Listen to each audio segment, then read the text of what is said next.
Hi, good day my dear subscribers. This is an update regarding a case of my Tesla Model Y, the new Tesla Model Y Juniper, which is in service now for the second time.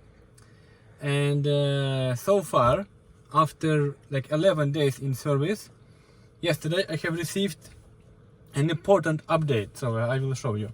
I'm calling you, first of all, I am still in the loaner vehicle, which is a Model X plate supplied by Tesla Stainshare Service Center, and here is my Model Y service in progress. And if I go to here and then I go to messages, the last message from the service center was about an airbag which caused actually a safety restraint system issue and fault.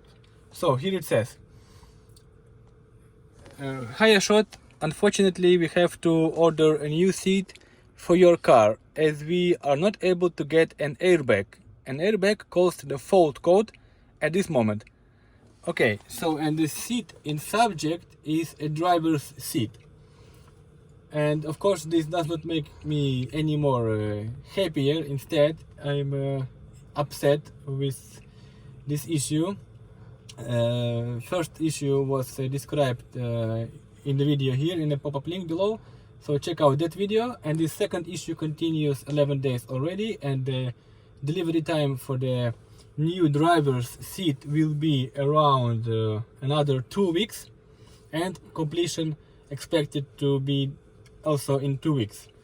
Whatever happens next, stay tuned to see more updates from me. Subscribe to my channel, press like under this video, check the links down in the description of this video to see how this case will be resolved, and if it will be resolved, and if I will keep this car, or maybe I will have to request the replacement or return the car back to Tesla. According to Norwegian law, service center has a right to try to fix the car 3 times before I can request to cancel my order and deliver the car back to Tesla, or request a new car as a replacement. So definitely subscribe to my channel to be more updated on this matter, and I will see you in the next videos. Bye.